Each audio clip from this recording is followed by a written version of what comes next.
Good evening, everybody. Thank you for battling the winds and the traffic and your inebriated states and joining us on St. Patrick's Day. And in particular, thank you to Michael, who has many, many places to be, including in D.C. later tonight, and very, very special to have you Thank here. you, David. And happy St. Patrick's Day, Yes, everybody. to everybody. So Michael really needs no introduction.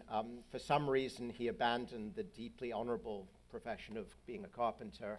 And there may be a day or two when you regret it, but not many. We'll find out. And of course became a teacher, has always had a particular interest and deep specialist knowledge of career and technical education, and taught for 11 years as a teacher in this city. Of course, was born here and a proud product of CUNY as well. So a particular delight to welcome you to the CUNY Institute. The responsibilities he has, of course, are well known to you. As head of UFT, he really has one of the most important positions in American education. And the questions that are on all of our minds are on his plate every day. So we are not going to mess around. We are going to plunge right into the topic. And let me begin by reminding ourselves that the last time you and I sat together around a table was some 5 years ago when we were presenting our Race to the Top application in Washington, D.C. And at that point, we had come to an agreement, and you were enormously helpful in moving us to the agreement point, in which such issues as curriculum, accountability, charter caps, teacher preparation, many, many issues were resolved. We went together. We brought home the $700 million. Somehow in the 5 years since, something has changed. Am I right to think that there's been something of a divergence in what was, at least among the more optimistic of us, a moment of consensus and hope and possibility? Is that unfair? No, it's not unfair. It's, when I look back at that time, I think more about, we have to put it in the context of what had happened to our economy. Right. I showed up in Albany that year, and everyone was running around. Their hair was on fire. Everybody's hair was on fire. The state was literally looking at a multi-billion-dollar cut. So that has to be put into this context. So you show up in Albany, and all the state's economies across the country are devastated. And the federal government's saying, we'll give you a couple of $100 million, we'll give you hundreds of $millions to save your education systems. That is the context of Race to the Top.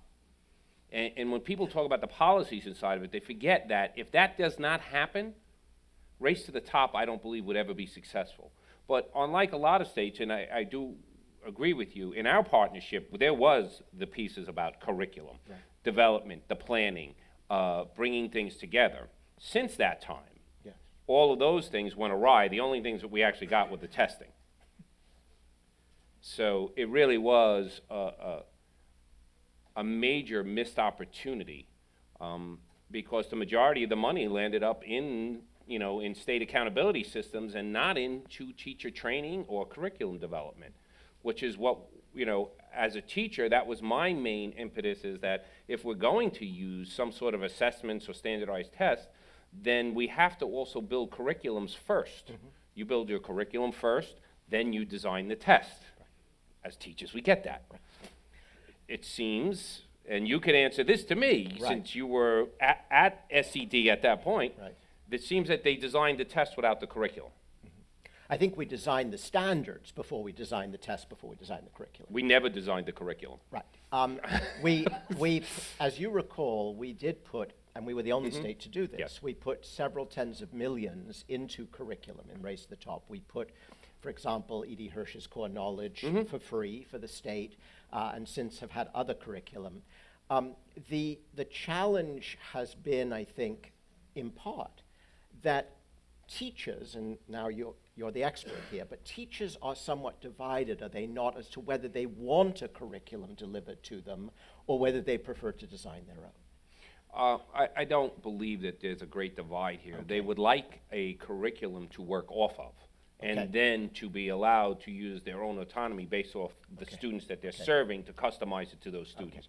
But to have teachers, literally hundreds of thousands of teachers individually, creating their Their own own. wheels Makes no sense. makes no sense. Okay, so fast forward us to the Common Core standards and where we are today. Mm-hmm. You have actually recently reiterated your support for the standards Mm-hmm. in quite strong language, but clearly the standards are in some political difficulty right now. I think you and I both believe that accompanied by curriculum, they make sense. What's gone wrong? It's the politics have gone all wrong on it, and it's a combination. The politics went wrong because the adults weren't doing their job. I've testified for 5 straight years about Common Core at the state level. Okay. And for 3 of those years, it was, where is the money in the plan for the curriculum? And at first, I remember, because I did it again this year, I said, my first year up here, I had to tell you all what Common Core standards were. Nobody knew what they were. Believe it or not, nobody knew what Common Core standards were, except for a group of educators who were doing this work. And I said, if you're going to roll out new standards, we must have a curriculum built at least 2 years before you start testing. And we need to have a state plan to build this curriculum with teachers and then have a planning process in place. That is the only way you do this work when you change standards. You want to change standards again, they will be in the same trouble that the Common Core are right now if you don't do that work. So now that work is not done. So I get to be correct in my assumption, and when I tell the state, I finally received media attention at the governor's, remember when he did that education? Yeah. And I just said all the kids are going to fail the test, and I had been saying that for a year. And then all of a sudden they took notice, and somebody said, are you saying the teachers aren't doing their job? I said, no, they're going to fail the test. We're testing them on something we don't have curriculum for. They will fail the test, but that is not a proper measurement of a child's learning. So- You set this up for them to fail. And then, at that point, parents, rightfully so, parents don't want to know your child failed the test. So now the politics all go awry, All right, but- and everyone's against it. All right, but listen, curriculum. This is an exquisitely heterogeneous country. It's the great glory of our country that, today we celebrate one wonderful community, but this city, this country made up of thousands of individuals from 1,000 different countries. Is it really plausible that we can come to an agreement on content curriculum, or is this really not a straw man argument? Look, we're not the state of Texas. The legislature is not debating every word in our curriculum, okay? But we can't agree what text to teach. We can't agree that Shakespeare should be on a curriculum. If we set standards, Yes. I believe that if you bring a group of educators together, they Yeah. could absolutely design a curriculum framework that any teacher would be more than happy to work off of. So you can design it. We're not saying specific lessons inside of it. Remember, in the educational process, I'm the teacher. You hand me this curriculum, and inside of it, there are these standards, things that we know that children need to learn or to be able to demonstrate their competency in. I know that you handed me this curriculum, so I see what I need to teach. I then do my lesson plans, which is really where you can bring in your own, your personal experiences, your knowledge, and everything else. That's the education process. We're not asking for a curriculum that is politically correct across across the board, because that we're never going to get. Never, no. We're never going to get that. Let's just be real. We're never getting it. Right. So a framework that goes into some depth so that teachers can work off of on each subject area across each grade level is what we owe the educators. Okay. And we have not done that. All right. Just yesterday, United States Department of Education released numbers indicating the nation's overall high school graduation rate and the graduation rate of minorities had climbed in the last few years and are now at an all-time high. At the same time, with the exception of 12th grade NAEP reading, as you know, all the other NAEP indicators are up. Given that working and middle-class families have not been getting markedly wealthier in this period, shouldn't we be thanking our teachers and applauding the overall shape of the Obama-Duncan education effort? Thanking the teachers, I'm in complete agreement on right now. You know, it's, no, look, President Obama walks in and he's stuck with No Child Left Behind. Right. Our great Congress and Senate of the United States passed a law that said that every child must be promoted or graduated every single year unless the school's a failure. That's actually a law that was passed. We passed a law that can never be implemented because every school in the United States would have been a failure. So that failure of every school would have going to happen under President Obama, not under President Bush, who pushed the law. There's little facts. We don't like facts to get in the way. So their response was to use Race to the Top to get in a political issue, which they felt was testing to be used as the accountability measure. Yes. That in itself is simplistic in terms of, oh, we have a bottom line, we can just use testing. But as an educator, is testing everything. And that's the debate we're now in. So I would say that the Obama administration missed an opportunity because I think this is one issue. You didn't hear Republicans and Democrats fighting over figuring out Race to the Top or the waiver process because none of them wanted to go home and face the wrath of their communities when every single one of their schools was considered a failure. That's what was the driving force behind being able to get something done. And if you've noticed, there hasn't been a lot done under this administration except for Race to the Top on education, and it was because of the ramifications of No Child Left Behind. There could have been, but that means there was a political ability to do more on education. And as you and I, we have spoke about so often, we look at these other countries, we know what they do, yet we still do not emulate what they tell us makes them so good in education. And that's where we should have been moving to throughout this time. So I would thank the teachers. I appreciate the Obama administration realizing that labeling every school in the United States a failure was a political problem for everyone. But But you're not against accountability per se. No, I'm for teachers. We absolutely look. This is the other piece, and this is your expertise. Teaching is much more difficult than anything that you're told while you're in teacher school. There should be much more clinical time in teacher prep. We agree. Doing 6 weeks of student teaching is not appropriate. You have to have all of your knowledge in terms of pedagogical strategies, developmental issues with children. You have to have all of that, but if you cannot also take that into a clinical setting, you have to marry those two or you're not going to be successful. So you have to hold teachers accountable. Right. It's difficult. And I applaud everyone who wants to be a teacher. I think it's great. It means that they like helping kids. They're not in it for the fame and fortune. Can we all agree on that? Fame and fortune is not what comes with this. So they want to help children, but it doesn't mean they can do this difficult job. So you have to have an accountability system because there are people who cannot do this job who want to do this job. Right. So you have to have it.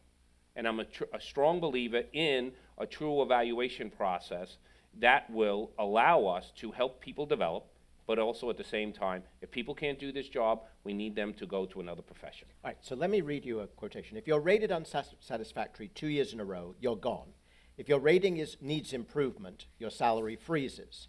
We think most people want to do a good job, and being confronted with data that you're not doing a good job is hard to ignore. People either change or leave, close quote. That's from the chief of the teachers union in Hillsborough. Mm-hmm. Agree, disagree? It's whatever the data is, if it's data that we find as being valid, yes. What data do you find? Well, it can't just be test scores. It has to be, teachers are responsible for student achievement. We can demonstrate that in different ways, but they're also responsible for their professional responsibility inside of a school building. Right. So it's their whole practice of teaching. In terms of student achievement, I have always said a test score is one thing. I would take a child's project. If they do a project over a 3-week period and it's really theirs and it's a wonderful thing, they've done the research, they did the design, everything else, that's a much more valid piece of student achievement in terms of just a test score. And that is something that people are uncomfortable with because well, you're the teacher, you're grading it, you're going to give them a good grade. Well, that's absurd. That's not what we're talking about. So in terms multiple of measures. And you and I, Right. and I've been very clear at this. If you're not doing well, you're rated badly, you should have a development plan. Right. We should try to help you. If Yes. you do not improve, you need to go to another profession. Right. Now, I've said that over and over. Right. You know that your critics will say, sure, but you will never sign off on a process that actually makes that real. In other words, the appeals, the due process, the endlessness of it, it never actually, it's incredibly difficult to pull a trigger, just as it is, by the way, and we'll come to this, to reward great teaching. And we'll come on both ends of the spectrum. The critics will always say that, but they choose not to look at facts. That is my issue. We have, I don't sit here and try to applaud that we make the process Difficult. No, we've said very clearly to people that we have changed many things in the process. One of the things when I became president, which I said right away, I knew that Joel Klein was using the teacher removal process for a management tool and created this big, huge thing, as we all know, as the rubber rooms. So we needed to close them because to me, that was just a complete failure of the system. And you made an agreement to do that. It was not easy to get that agreement. There was political ramifications, and they were using rubber rooms strategically to try to do things in a very bad way and try to just remove all sorts of any protection whatsoever for a teacher. And if we do that, then our teacher retention rate drops even more, which is already bad to begin with. So to the critics, we are very clear. It's a 110-day process. In New York City, I love how they tell us, well, recently I've heard these numbers again, that nobody gets fired. It's absolutely not true. In the last 2 years, it's been 258 people have left as a result of the disciplinary process. That means a lot of them just resigned because the disciplinary process started. Not academic. Some were terminated. Not academic. They resigned because the disciplinary process has started. We are absolutely believers in a fair process and a fast process. And those are the only two things I ask, fair and fast. And we don't have all of these appeals, and they're not there. All right. Well, I think the proof is in the pudding. They're filming it, so Right, go ahead yes, and check. Right. I mean, I Once think, again, they'll go back to the rhetoric when they right, find well, out what I'm saying is true. Let's challenge you to put a plan on the table that is fair, Fair and fast. and fast. Let's see it and let's judge it. The other part, David, Right. is as a chapter leader, I would see a teacher who would have an allegation. Right. A young teacher would get an allegation, and they'd be removed. And they'd be gone for 18 months. I mean, it was a crazy process. I mean, I don't know who here is a lawyer, but common sense should prevail at times. And the issue to me was they would get completely exonerated, Right. but they were stigmatized. And they would never teach the same way again. And it really caused damage. So it's not just about, we want fast and fair because we don't want people's careers being ruined because they will never teach and Right. trust their students again. There's a great responsibility. See, there's a lot of power a teacher has inside of a classroom with the relationship with their students. It's an amazing thing. It's a wonderful thing. That's what actually makes us stay in the profession. That's the passion that makes us stay in this profession. But with that relationships that you have with your student comes great responsibility. Sure. You can't keep that balance if you no longer trust your students. And that's what happens to people who would go through a process that would take a very long time Right. and then get exonerated. And that, to me, was, all right, fast and fair is the way to go. Okay. It's more about them Then than about the other side. we will talk in a moment about other models, other countries you mentioned. Clearly, there's a DEFR agenda, Democrats for Education Reform, and I suppose the poster child in some ways for that is Washington, D.C. Now, as you know, unionized teachers in Washington, D.C. voted by more than 3-to-1 majority to approve a contract with merit pay, with a sizable portion of the teacher eval given over to test, 35%, right? Now, some years later, the city has among the highest gains in 4th and 8th grade NAEP scores, both district and charter. In fact, the highest of any of the Tudor cities. Research from Stanford and UVA scholars suggest positive impacts both for high-performing teachers and low-performing teachers.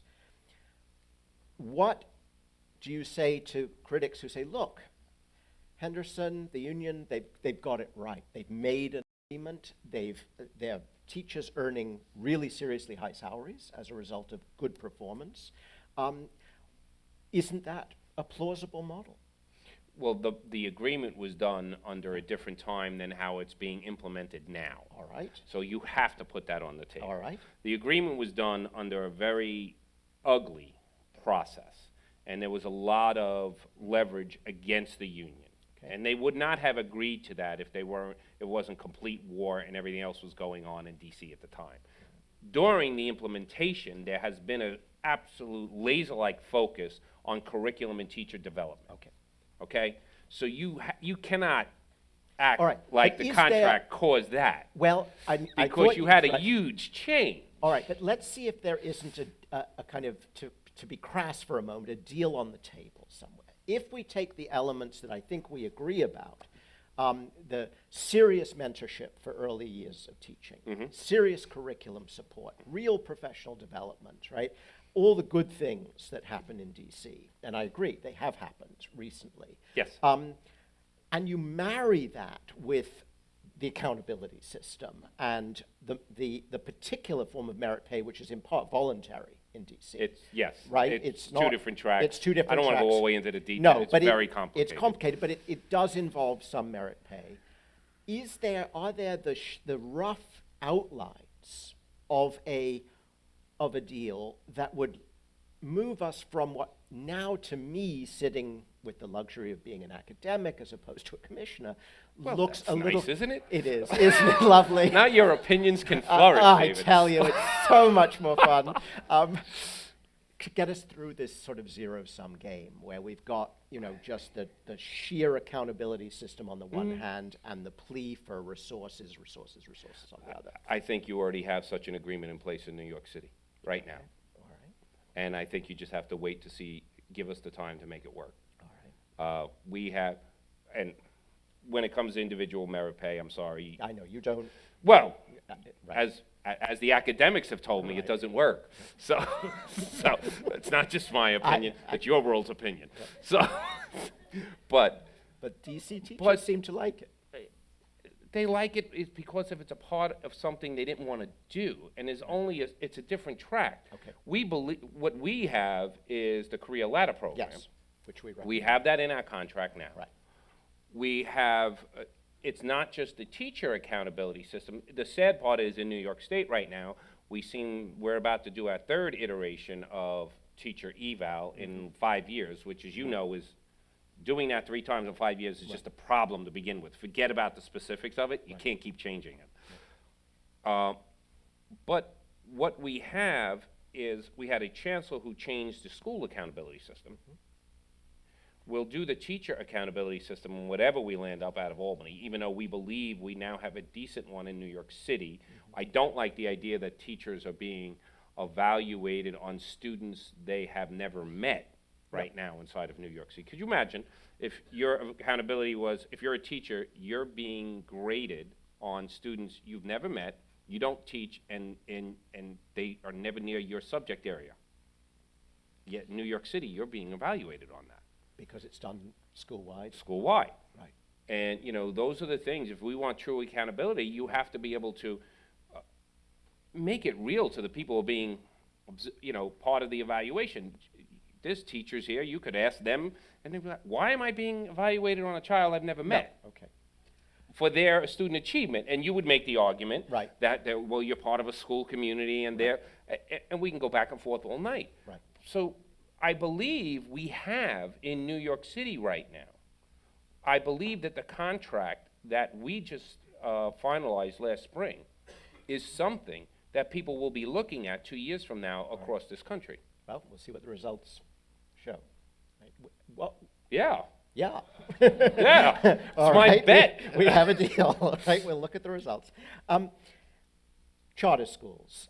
A lot of time. A lot of time, Lot of time on charter lot of schools, David. agony. Look, isn't it seriously now beyond doubt? Credo, we had her actually in this room, Mackie Raymond, the head of the Stanford Research Unit, and she's the one who, after all, said across the country the results are very mixed. Yeah. Right, very mixed. But when it came to Boston and New York City, same person, same research techniques, quite very strong results. Now, if the percentage of special education and ELL students match the district average, and if the charter schools embrace backfilling, which of course public schools have to do by law, that is take Correct. students, right, every grade. If they did all three of those things, would you begin to make your peace? Yes. Charter schools. All right. If they did all three of those things. Right. And one caveat, Okay. percentage of special ed Right. has to be broken down and disaggregated. Okay. A child who gets Right, who's speech high up on therapy, the chart, who gets speech right, therapy right. once a week, Is not the same has an as IEP, someone. Right. is not the same as a child who is learning disabled in a full-time 12 Right. to 1-to-1 classroom. Okay. All right. And right now, on the special ed data I've Mm-hmm. seen out of the charter schools, they seem to have a lot of Right. physical, digit manipulation therapy, and speech therapy. Well, wouldn't you agree that we misuse special education classifications nationwide? Absolutely. Right. So, I mean, this is a national problem. It's a national problem that's Right. growing. Yesterday Right. afternoon, I was visiting a NEST program in Brooklyn. NEST program is for children with autism. It's proven to be successful, very costly. Yeah. The results are there. The population is growing more and more, so we don't know yet. We believe there's a problem with the diagnosis of autism. But the parents of special needs students, they now all are like, I want my child in a NEST program. They don't even know if it's appropriate, but they know that this is something that's getting positive results. Right. So, and I feel, and I empathize with their frustration, but this is something, there are two populations we have to, in New York City, there's three things. One, a growing special ed population. Two, an exploding ELL population. Right. And three, space. Yes. Those are the three crises we face as a school system. Right now, if we build every single seat that's already been funded, we're going to be 45,000 seats short on just in elementary schools. If we build every seat funded for high schools, we're going to be short 85,000 seats. So that's a problem. That has to be dealt with. We went for years of not building schools. We were doing more rentals, and there was no real plan. So that's one issue. Special education, how we deliver these services, and we as educators, and I said this yesterday to the teachers, I said we have to own the fact that if a child's doing well in a setting, we don't leave them there. It is irresponsible to leave them in a setting where they're doing well, when we know research tells us to challenge them and move them to a less restrictive setting. Right. We don't, and this is where... That's one place the charter schools actually do. And this is where we better. get in trouble, because it's like, yeah, but the child's gonna struggle, and we don't wanna see them struggle. Right. Well, yeah, we do. Yeah. Because it's Productive going to be struggle. good for them. It's a productive struggle. Right. Right. ESL, Yes. the population is just growing. Right. What had happened under the school accountability system in New York City was it became clear to principals, if you had ELL students, you didn't want them. So principals quietly just started closing. Remember, principals were completely in charge under the last administration, so they just started closing their ESL programs. So they didn't want to take the children. And then you saw certain schools just start to have huge population explosions. Because they were closing more and more programs, we weren't hiring teachers. The certificate was looked at as being not useful in terms of getting job placement. So Now we there's a have to shortage. reverse this whole process. We believe, we're doing an assessment right now with the Department of Education, we believe we're short at least 3,000 teachers just in that area. And it's one thing to teach an English class, but to teach an English class to non-English speakers, it's a whole different, you're not teaching the English language at that point. You're actually trying to teach, you're not teaching English as a subject, you're trying to teach them how to start developing their language acquisition needs. So it's a complete different skill set as a teacher.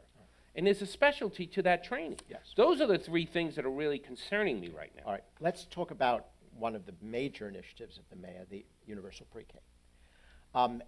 It's sort of like apple pie. It's really tough to be against universal pre-K. Though Why some didn't people- anyone do it, though? Right. Well, it costs money, and now it's on the way. My question really has to do with the quality of the program. We had Bob Pianta from the University of Virginia, who did most of the nation's leading research on Head Start. And as you know, that's a very sobering piece of research. Yes. Because the gap reopens.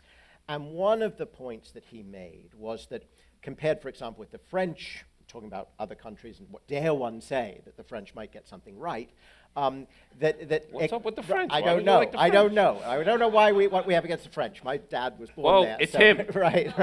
No, I don't know, because every time I say it, they study the carpet. But they My insist. sister-in-law's, My dad was born in Paris. so my niece and nephew, so right, I'm right. staying out of this. Great. This is on Uh, tape. Right. The bottom line is they focus very much on numeracy literacy, right, on the academic Right. skills. Now, Head Start, bless it, worried about the whole child, rightly, nutrition, so forth and so on, but the academics seemed to be weak. You have to have both. And I hope that you're working with the city We are. to make this real and rigorous, not cruel, of course, but we might blow the money otherwise and do a Head Start all over again. That is my. You mean like the race to the top money? No, Wait, what- not like the race to the top. Okay, money. so in terms of, it's like apple pie, but I want to, look, everybody in the room knows that I'm friends with the mayor, right? Right. We've been friends for years. I truly thought he was like every other elected official running for office. Pre-K, pre-K, pre-K. We hear this from everybody running for office, yet no one's ever done it, David. Right. No, And I just I don't ass- want it to be wasted. I assumed, that's not why they don't do it, David. Okay. I assumed it would be the same, that Right. he No, gets he voted into delivered. office, and then, He delivered. well, we're gonna give a little over here, a little, because it's different. He delivered. Not only did he deliver, he actually set with, not just us, but a lot of stakeholders. He wants, he's like a laser on high quality. Okay. So, we're moving, any new program that opens, certified teachers, the whole deal, that's all in place. I agree with you, we need to take the next step right now. Right. So the governor thinks I'm messing with him by saying contract for excellence money. I actually think this city gets that money.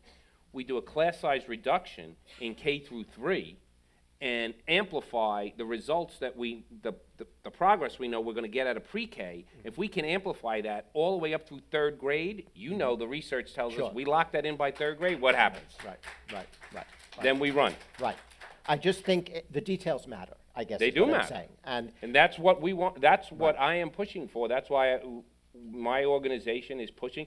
The governor thinks it's a political ploy to push for the CFE money. No, I don't think it's a political ploy for people to say, you owe us $2.5 billion that you're supposed to give us by court order.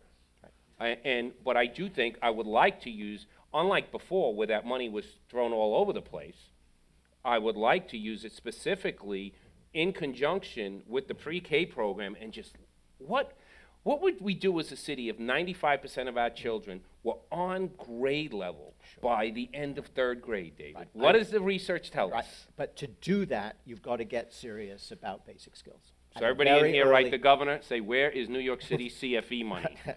It's not just money, it's also The design, program. It's also the program. Yeah. Exactly. It's a double deal. Curriculum, Right. training for the Right. teachers, Right. lock in the literacy and numeracy, and make it a complete, Right. solid foundation by the end of 3rd All grade. right. Small topic next. Tenure. Charter schools, tenure. Right. I was thinking, I spoke the other day to the dean of the School of Education at Johns Hopkins, not exactly chopped liver. And when he started this school again, the I School of went to Education- CUNY, I'm sorry. No, I guess I'm the teach- chopped liver. I teach at CUNY, so. All right. Right, I'm proud dean at CUNY. He only took the school, he restarted the school on the grounds that there would be no tenure for professors. There's no tenure for professors at the School of Education at Johns Hopkins. They're all on 7-year, 5-year, 7-year contracts. why in 2015 are we still hung up on tenure? It's political. Because, as you know, the tenure that you get or your faculty gets is not the tenure the New York City public school teacher gets. It's not even close to being the same. Okay? And it was very nice years ago when they decided that public school teachers could receive tenure because they wanted to say that, K through 12 teaching was a profession. So we want to treat them like professors. But it is not the same tenure. So it was a nice thing that they did at the time. But all it is for us is it really aligns the civil service between probationary and permanent. That's all it is for us. Would you support a really first-rate probationary period forever? I would support something that I think is fair. The idea of tenure that you say that nobody can be fired, Right. I can refute that over and over. I have all the facts, I have the cases and everything else. Wow. There's teachers being fired all the time. And I've heard from different parts of the state Right. where the lawyers are saying they don't want to bring a case because they're afraid of how much it will cost. And at that point, I'm just like, we have an evaluation system. In New York City, it's a little bit different. In New York City, if you're ineffective, you know that the process, the burden of proof shifts to the teacher, no longer to the Right, I administration, which is a huge shift. Right. It's So- still true that the numbers in academic, for cause of academic underperformance, the numbers of dismissals are tiny. So if we had 258 teachers leave in the last 2 Right. years. Out of how many thousands? Okay, so I'm going to ask you this. You went to school for 6 years. Right, You were trained to do the profession. right. So what's an appropriate number after you went through 6 years of higher education? The only appropriate number is if you're not serving the kids. So I'm asking, you're the one who said the Right. number is absurdly low, not Right. me. So I'm asking you for I- what is the appropriate number? I will take responsibility for the following fact. We have the world's largest collection of pre-service videos at Hunter, 17,000. Okay. Right? 17,000. We have by far the highest results on teacher tests, on anything else of CUNY's, right? We're very proud of that. I look at these videos, and what started me off as dean 10 years ago was seeing that these young people were about to go into the classrooms of New York City. And I could tell that there were a sizable number who weren't ready to teach. Correct. And I also could tell that they would, and there were some wonderful students and some fantastic natural teachers. This is not right? about how nice of a person Exactly. they are. It's not about that. And I could know that the bottom group of them would actually do active damage to the learning of children. And yet they had gotten A's, they'd gone through the system, and I said to myself, if it's this at Hunter, right, goodness knows, right, where it is, and the other 14,000 schools of education. So So do they make it through the probationary period? the question used to be automatically yes. Now, as you know, in the last couple of years, Absolutely, yeah, it's not even close. the numbers have changed. Because when you talk about tenure, the Right. issue is that and it's just, you're talking about people who actually get to the question. Yes, How many do we lose before we get to the question? right, That number needs to be put on the table. So right now, that's in the mid 30%. right, So out of every 1,000 teachers who walk into Right. New York City Public School, 1,000 teachers walk in Right. September, who all went to school and were trained and everything, Right. we know that 350 of them at least will not even get to that question. right, What profession right. has that type of attrition so quickly? Wall Street, You think? yes, Do they leave Wall Street, They get or do they leave the firm that they work for? Do they leave the financial Mm-hmm. industry? I am asking you, you can be excess out of a bill or anything else. Mm-hmm. How many people trained to be a lawyer, pass their exams, Mm-hmm. and how many, do you lose 35% of them in the first 3 years? Mm-hmm. I mean, if you want to get academic, we can do it that way. Mm-hmm. To me, the whole question of tenure is still that the induction period right, and the training period right. needs serious Agre- redesign. We agree. Serious agree. redesign. Yeah. You just said it. Somebody comes in first year. You get good people, but majority of them, they're struggling immensely. Yeah. And it takes at least 3 years to get them stable. We're doing something wrong here. Right. But they shouldn't be damaging kids. I didn't say they should be. No. But Right. this is what I'm saying is, Right. if we need to redesign that whole, Agreed. the whole training, which you do, Right. Which is why our best programs have those young people in a school for a whole year before they're teachers of record. Master teachers are watching them teach and deciding whether to hire them at the end of the year. so what's stopping us from doing that It's more? 60,000 a student right now. 60,000. So I could do the reverse and do Right. the and what is every child worth? Right. Which is why we have raised, with New Visions for Public Schools, and Bob Hughes, Yes, who I know who we do a ton of work with you them. sit on his board, we've raised almost $30 million to support what we think are the best ways to train teachers. But I think And it is amazing that any program we have Right. where there's an extended time Right. for someone in the classroom before they become certified, does better. the retention rates much are much higher. higher, and Right. they are recognized as being far better at it than most Again, people. if we were not stuck in where we are with all the politics, is there not the glimmering of a different way, which would both do what Finland does, right, which is to exactly make sure that every candidate gets this kind of preparation, and at the other end say, now that we have invested hugely, and properly hugely, in our new teachers, we are going to be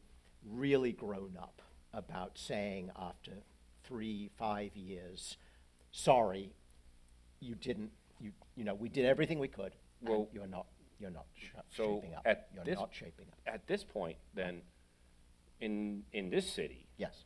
you get 2 years to do that. Right. That's already on the table, Right. but we haven't done the other piece yet. We are not. We've got a probationary period that is relatively short, and as you know, the No, governor in terms wants. of if someone cannot perform well. Right. In New York City, Yes. you now have Yes. in agreement Yes. that if someone cannot perform well over Right. 2 consecutive years, they're Right. leaving the school system. They are leaving their profession. Well, let's see. Well, we had a little bit of an issue trying to come to an evaluation agreement with the Yes. previous I administration. noticed. You noticed that, right? Yes, I noticed that. So we're going into only our second year right now, Right. but Let's see. so what you just asked me for is we've done our part already. Well, we'll see. You're going to see. Okay. Why aren't you guys doing your part? We are trying every day. We're trying to raise money to make this work. But I don't see that lobbying effort in Albany and saying to the state Well- legislature, let's start a real special, I'll go up there. I'll go up to Albany and play. Well, we at least encourage to So- see in the governor's budget $3 million for residency programs. Yeah, $3 million. Well, it's better than zero. But Right. Do you know what they spend up there on things? You're really saying $3 million for resident? We Nope. know that residency works. Right. So here we have all of this talk about teacher quality all over the place. We have this specific type of program that we know yields major results in terms of teacher quality, and they put how much statewide? Right, 3 million. Okay. Right. Again, So most the states- teachers, once again, the teachers who are in the classrooms right now, working inside of our school systems, Right. they have come up and said, yes, in 2 years, someone will leave the profession if they can't do it well. Now, state, it's your turn to make sure that people who are getting into this profession have a better chance at doing well by preparing them right. And they put up $3 million. Well, first of all, it's the first state to do it. So, let's start somewhere. Secondly, the jury is out on both sides. That is, let's see after the 2 years what the results are, and I'll be watching, and we'll be watching. And secondly, let's see if we can make the case for residency and bring this nationwide. As you know, Do we have to do it only through residency, though? I've been thinking about it Yeah. because of the cost. all right. Other models. We can, for example, have folks go into the schools and teach a course, right, and get compensated for it, and have mentors watching and working with them the rest of the time. And Okay. we can do a hybrid, for example, which gets cheaper because we have to pay the stipend to replace the entire salary right now. Okay. So there are other models. I think the really difficult point is that right now we don't have enough faculty, we don't have the master teachers that we need, Okay. right? We have to release them. How many other colleges do you feel are doing this work in that type of vein? Very few. Chicago has a residency program. Boston has one. Colorado, Denver. It is still just a drop in the bucket. So why I mean, look, we have a SUNY and a CUNY system. Right. I might get in trouble right now. Right. Why aren't we pushing all the colleges We should inside be. of each We should. to do that? If you have a teacher prep course, you have to have more clinical time Right. in that, unless we're not going to fund you anymore. How do you think they we like need that? to make an agreement with you and with your fellow teachers to release master teachers Okay, to help us to train the new ones. okay. Okay?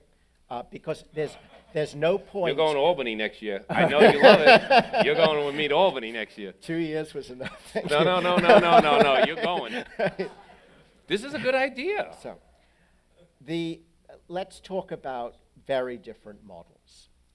You mentioned international. Now, one can take, there are so many, but let's take some obvious examples. In Canada, in some of the provinces where they faced the same kind of problem of mal-distributed funding, though not as badly as we do, they made a deal that they would equalize the funding if parents had more choice. That is, the schools that they chose to send their children to had to accept public examinations, public curriculum, but the parents could choose the school, and in return, the funding from the state was equalized. I'm simplifying a little bit. Yes. But that's a choice mechanism.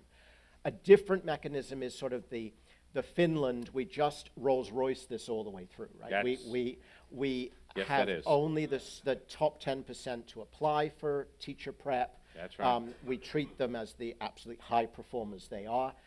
There, the challenge surely is that you, as you know, and your fellow union senior folk have been criticized for pushing all of the focus onto the retirement funding.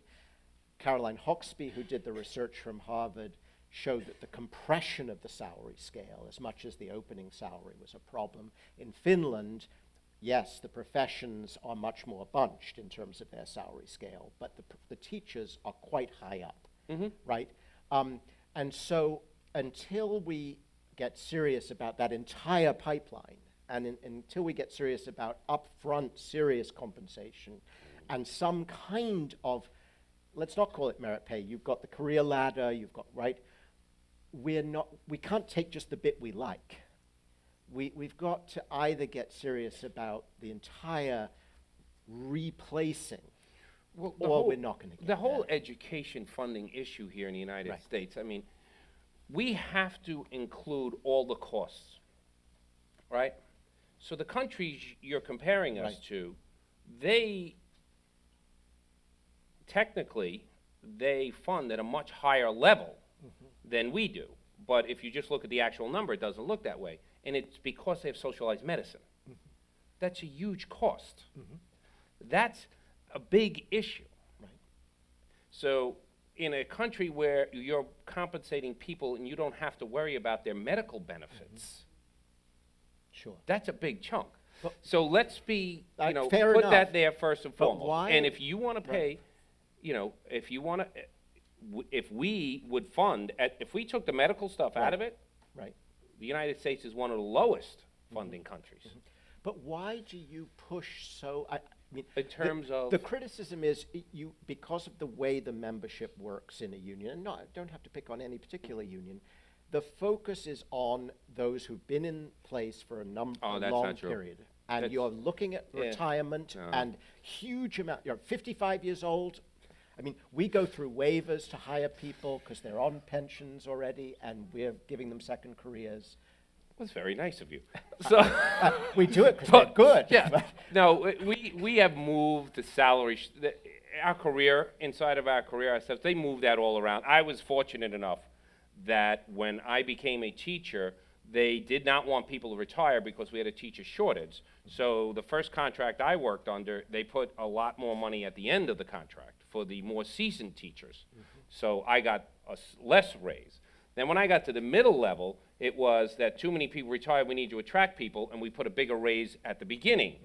So I'm really doing well here in terms of how this all works out. Right? So we have the ability to move that around inside of it. And we've done it based off of the needs of the school system. And for people to say that we're only concerned with, it's just not true. I think what we should do is to start compressing the salary structure in terms of when somebody reaches top salary. Okay, so it's come sooner.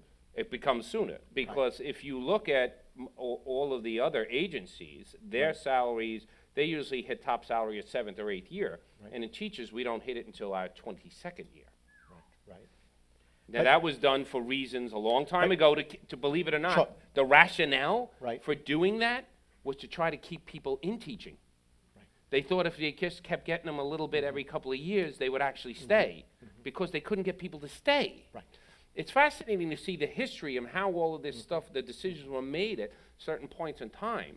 But it really was put in place, and to me, I was like, well, it was a good idea. Maybe it worked for a 3 or 4 year period, but overall, when I started teaching, every morning, there was 100 coverage slips on the front desk of the school, because we couldn't get anyone. But to the outsider, you can surely understand that teaching looks like just about the last profession where merit doesn't make any difference to compensation. Now, I'm let's sorry they feel that way. Well, they look at it, and now, No, let's talk to about the lab. outsider who Right. reads certain periodicals here in New York City, perhaps. But there is, look, the other part of my life besides education is politics, as you know. And I do know that, by a wide margin, people do believe that what teachers do is very difficult, and they Yes, respect yes, what absolutely. teachers do. Absolutely. So that's why I don't, and critics, quote critics, I always want to know where they're coming from, Right. and who's funding their next project. But there is real accountability. We need to move look, you know this, the United States should have started changing 25 years ago what we were teaching. Yes. You know, we were doing way too much breadth and not enough Yes. depth. Yes. We got that. So we studied, we looked, we know we need to change that. We're now in the process of trying to change it, which is sad, because where we started today, Common Core gets caught Right, in that, because the adults didn't do their work right, and now Common Core is caught in the middle of it, and that's the first step of us going deep.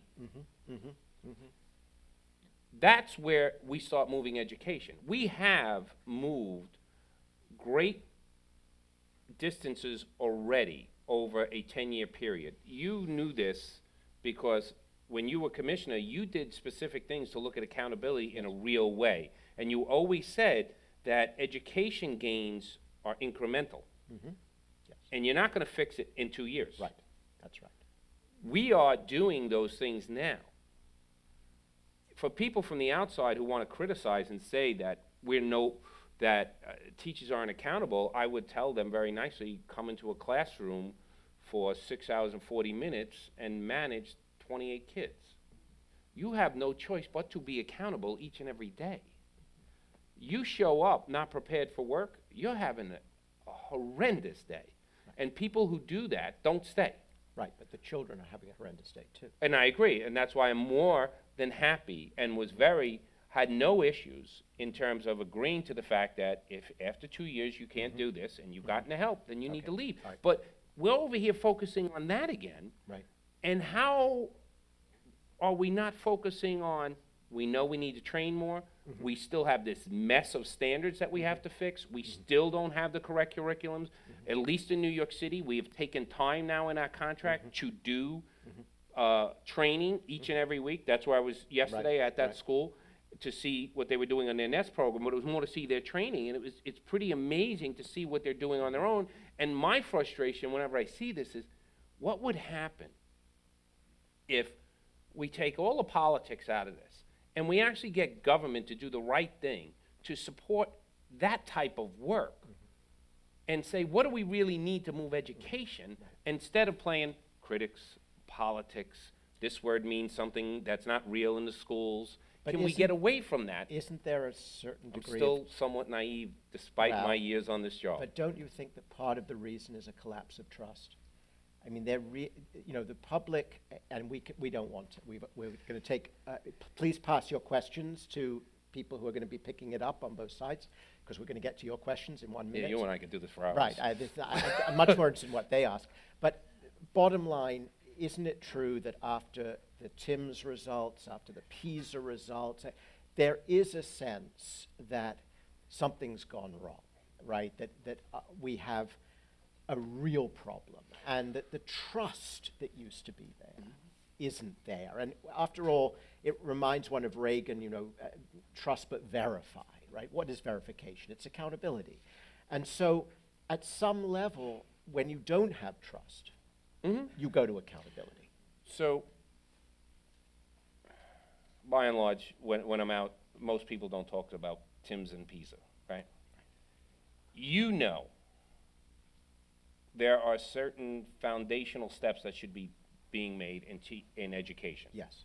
Some of that has to do with teachers. A lot of it has to do with how we design our schools, Right. how we design the curriculum that we're teaching and everything else. My frustration is, I would probably agree with you on almost all of these things. You are putting forth to me an argument that says, since we didn't do any of this, all we want to do is hold them accountable, which are the people in the classroom. And I'm not going to accept that from anyone, because it's just wrong. Because in the end, you can hold these folks accountable, maybe you get a bump, but we're not going to make education what we want in this country unless this side's doing their job.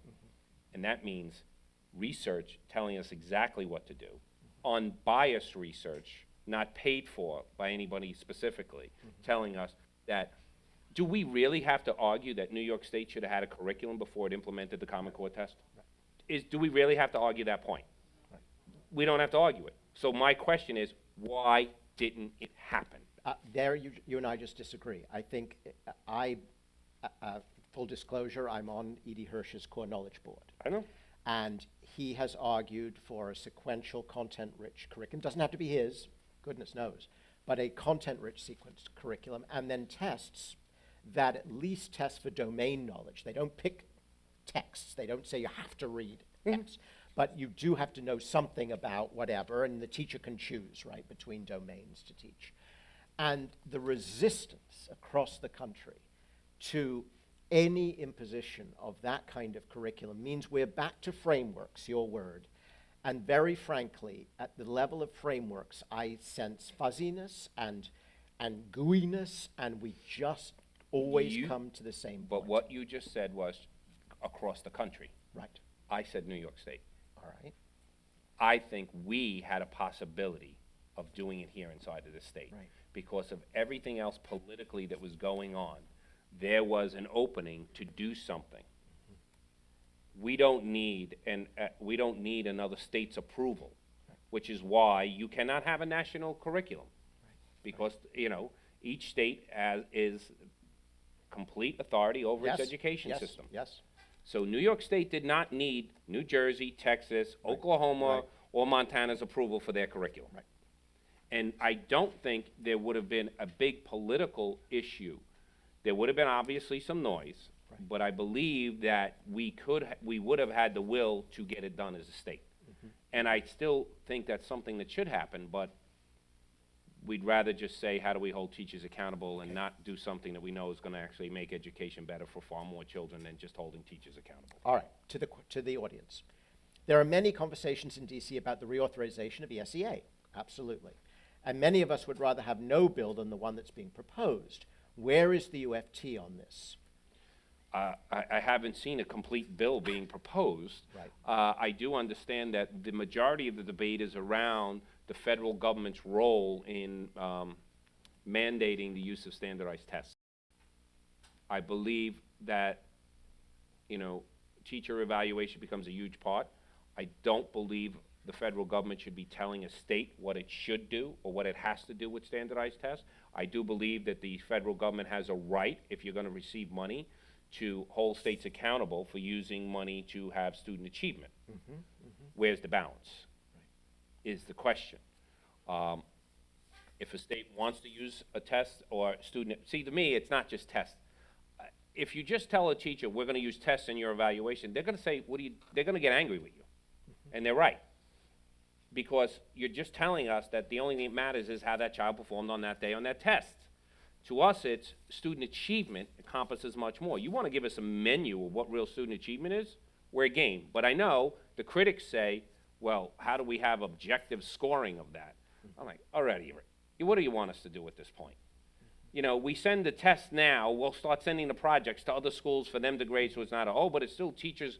I mean, I heard the governor tell us what profession evaluates itself. I'm like, which one doesn't? I mean, how does he get away with that? And nobody says anything to him. And then, because an administrator was a teacher, they shouldn't have the ability to evaluate the teacher because they're in the same profession. There's this thing, I don't know, maybe it was my construction days. Well, you know, there's the a argument- boss, and the boss evaluates the worker. The argument is that they don't give tough grades to their teachers because they can't fire them. That's No, I and that don't, is- I'm not, that- and there I've are heard them principles. say that. You know Yes. what? Then if I'm their boss and Right. that's what they're doing, then I go, say, you know what? Then you shouldn't be a boss. That's the answer. Well, they would say they don't have the tools. What Oh, steps come no, on that's now. exactly what they would say. Let's not rehash that. What steps can Come be on. taken, right? Go ahead. Okay. Go ahead. What steps What can be should taken? to ensure that the new community school approach in New York City, and I understand the UFT has its model and Right. the city has its model, A, that those two models actually integrate, and B, that this really does move low-performing schools. As you know, there's a lot of skepticism about this model. Critics. Critics. You know, I- I even would include myself in having some skepticism. I know, and I had a debate once about, you know, could I give them a valid data point that showed Right. it was educationally appropriate to feed a child who was hungry. When I get into that academic debate, that's when I usually get up and leave the room. Because I just go, if you want me to debate with you whether a child did better on a standardized test because I fed them because they came to school hungry, then you don't know what we are as teachers. I'm not having that up. You just don't know who we are as teachers. Right. So, now we're running 26 schools right Right, now. New right. York City has our model in 26 schools. It's a two-prong approach. Actually, it's like 2.5 maybe. One is what services are needed and how do you get them to the students, and the other is how do you then drill down on those services affecting the academic achievement. Right. Most people on the outside think when we talk about community schools, we just want to do nice things for kids. No, we do these things for children because we believe we're removing challenges to their educational progress. The use of those services, now this is the big thing, talk about funding. Our model is based off of the fact that as taxpayers, we're already paying for the majority of these services. Those services are not accessible to most of the children. So it was very simple. We're paying for services, bring them into the school, because that's where the clients are. And this way you actually, it's a good use of taxpayer dollar. Under the Obamacare, Right. Going to a clinical model is actually more profitable for people in the medical industry. So school clinics actually should be able to turn profits at this point, but that's not why we support that. Right. Bringing all those services into the building, combining that with a outreach and a community needs approach before you even bring them in. Say, you can't have these services until we have a group of people from this community who are working with us, and then moving academic achievement. Now, we've been doing this for 3 years now. Now we can show you schools where we've seen academic achievement, and it's having a positive effect. It's so much more work, but the schools are doing it. Because now, where before, under a community school approach, there was basically some services after school, and if kids went, they went. If they didn't, they didn't. We're now saying that the services have to be integrated throughout the entire school day and into after school. That if you're a CBO providing an after-school service, you're planning with the teachers on what that child might need in tutoring in the afternoon. It's all about academic performance. Remove the barriers. If the child's hungry, feed them. If the child needs medical services, you get them medical services. Dental is turning out to be a huge challenge for us. Eyeglasses, we think that would be easy. in our first 7 schools in our first year, when we screened them for eyeglasses, which is, we had a non-for-profit came in and screened them, we were shocked. It was 40% of the kids needed eyeglasses. These are children in school for years. 40%, you wonder why they weren't academically successful. 40% of them needed glasses. And it sounds silly and like it's absurd. crucial. This is New York City in But 2013 at the time. Yes. The skeptics look at Syracuse. They look at Different models. Right. They're looking somewhere in the United States for a community-based model that produces outstanding academic results. I'll bring the people from Cincinnati here and you can debate with them. All right. How's all that? Right, all right. Because their thing was, all of a sudden everybody looked at us because you kept talking about it. That was me. Right. And they said, we might not be a passing percentage, but when your passing percentage was 6%, right, and you're now up to 40%, that does not mean you've done an amazing job academically, and yet you're being criticized now because skeptics didn't want it to be successful. I think they're more afraid that they don't understand that model actually is a much more efficient use of taxpayer money, and we're not talking about give us $5 million a school. I think that's really what the fear is, that they don't realize that there is a business model behind the services that makes each school, basically, you will not be approved by us if you can't be self-sufficient in 3 years. And that's for all your services. Academically also. That's what's Academically, they have to move. All right. They have to go up. Well, the problem we're having right now, David, is, when we switch to the Common Core test, if we just look at the test, they were passing the older tests, and now they all drop down dramatically. Sure, but everyone does. So Right. now it's a new But the base. skeptics have now, I It's a heard new the governor base. say that all the kids failed, so the teachers are horrible.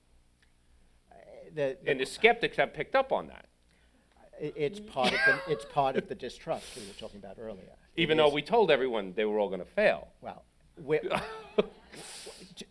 there's a question here, Go and it ahead. actually. I'm sorry, No, it's irrelevant.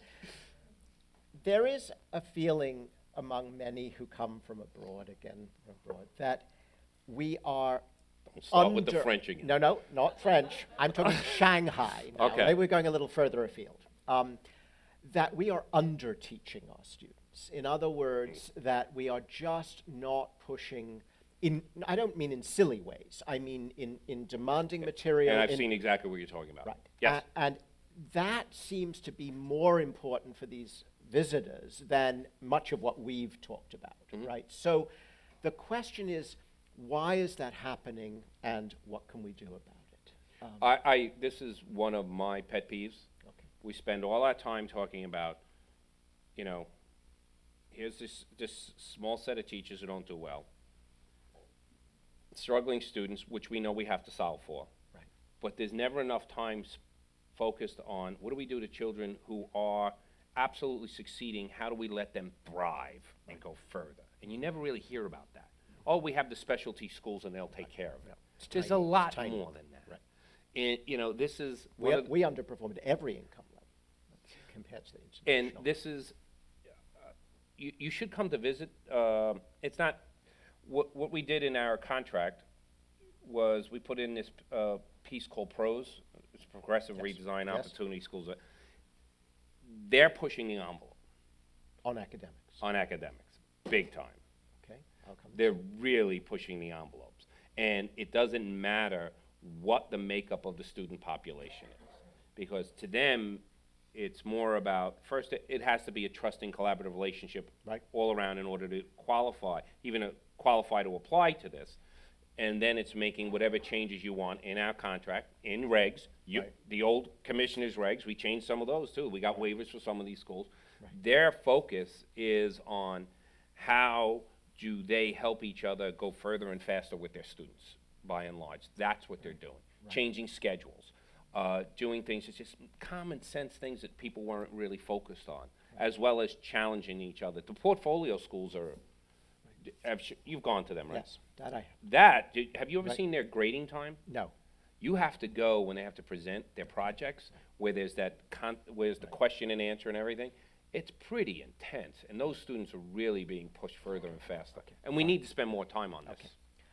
Question about taking what's best in the charter school sector, namely the ability to do interesting things with time, right? For example, teacher time, team teaching, things of that nature, and bringing it into the regular public school schedule. What is preventing more innovation of the kind that you've described, the kind that's going on? No, The people just don't- 600, you've heard this, the teacher contract is 1,000 pages long and so forth. That's just not true. Well, I, See, there you go again, reading the no, rhetoric. I'm asking. It's not true. Um, It isn't? No, and we have schools, we have schools who do all sorts of very interesting things with time. Look, the biggest leeway that the charter schools get is really on discipline. We cannot discipline the way they do. We'd all get sued and probably charged, most of us, if we did it's the discipline factor and it's the parent involvement factor. I'm interested in, people don't know this, but we have close to 30 unionized charter schools. Yes. And some of the time stuff is interesting. We have schools that are playing with time now. We started there's a public school that goes 6 weeks on, 2 weeks off. Brooklyn's Generations. It goes all year round. When we tried to have those conversations with schools that are already existing, Yes. there's great pushback, and it's not just the teachers, it's also the parents, because summertime is summertime and whatever. Right. I would like to see more experimentation with that, and it's not just, to me, it's always people say, we need more time, so my response is always, why? Like, well, it's education. No, why? What are you doing with it? What are we doing with this time? Are you doing more drill and practice? Or is what you're doing going to help the child or the cohort that you have? What are their needs? So just saying time, Right. without a plan, we know that in summertime there is the drop, the brain drain. Yes. So I'm very inquisitive about schools that are playing Right. with that. Right. And I'm hoping that we get more of that now in New York City. Well, once it's not just us at that point. You have to involve the community. The parents have to understand. Your child might be going to school during the summer, but they're going to be off at other times when other kids aren't. But that's not the way families are used to planning. So I think that's more interesting to me, lining up CBOs who are doing afternoon or Saturdays Right. with teachers to plan. Right. So it's not two different worlds. So it's not two different worlds. It's Right. how you get much more deeper involvement in terms of the academic achievement. So we're talking about time. I know you have to make a You're out of plane. time? More or less, one last question. What is that?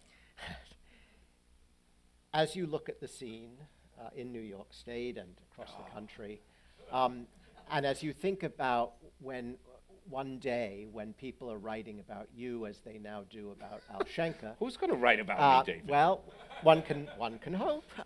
No. What would you One like? could hope not. Well, what would you like your legacy to be? When we read today about Al Schenker, he's now revered on many sides of the political spectrum as a major reformer, as an original thinker about moving us forward, right? A deeply courageous person, of course, as well. At the end, when it all comes for us and you're looking back, what would you like to have achieved most? What would you... People always remember that I was a teacher. That is the most important thing I've ever done. On that note, we say thank you.